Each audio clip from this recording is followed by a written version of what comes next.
1992चा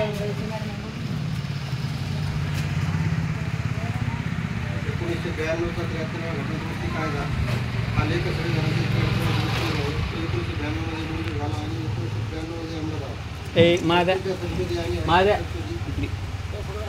भारतीय संविधान लागू झाल्यानंतर त्या 100 मध्ये दुरुस्त्या करण्यात आल्या आहेत.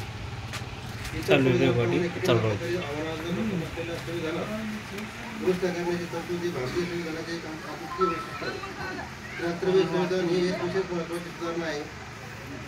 स्वतंत्र स्थानिक स्वराज्य संस्थांची आवश्यकता ओळखून संविधानात आणण्यात आली. 73व्या घटनादुरुस्तीने प्रशासनाची प्रक्रिया सुलभ करण्यात आली.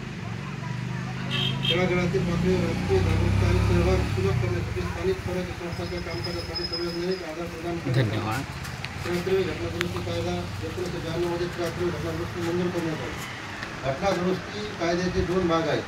पंचायत व्यवस्था बरेच काळापासून कार्यरत आहेत, परंतु त्यांना त्यांच्या उच्च गृह नोकरशाही समकक्षा इतकी प्रतिष्ठा आणि जबाबदारी देण्यात आली नव्हती. हे ओळखण्यासाठी हे भाग करण्यात आले आहेत. या घटनादुरुस्ती कायद्याचा उद्देश या संस्थांना घटनात्मक व्यवस्था बळकट करणे आणि राज्य आणि केंद्र सरकारच्या देखरेखीखाली काम करताना त्यांना काही स्वायत्ता देऊन प्रशासकीय प्रक्रिया भाग बनवणे हा होता.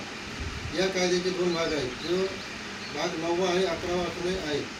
73व्या घटनादुरुस्ती कायद्याचे 2 भाग आहेत, जे भाग ज्यामध्ये 16 कलम आणि 11वी अनुसूची आहे. हे भाग एकत्रितपणे दृष्टिकोनांचे दिसते दर्शवतात. कायद्याचे 2 भाग आहेत आणि त्यात काही अनिवार्य तरतुदी आणि काही ऐच्छिक तरतुदी आहेत.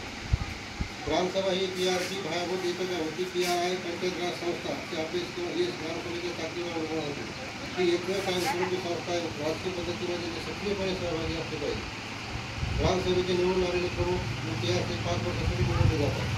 73व्या घटनादुरुस्ती कायद्याच्या 11व्या अनुसूचीप्रमाणे सर्व शिक्षणातील PRI यांना स्वतःवर प्रशस्ती नियंत्रण देण्यात आले होते आणि त्यांच्या लोकांवर कर आकारण्याचा अधिकार देण्यात आला होता. कोणत्याही विकासात्मक योजनेची निर्मिती आणि अंमलबजावणी ग्रामसभेद्वारे तपासली जाणे आवश्यक आहे.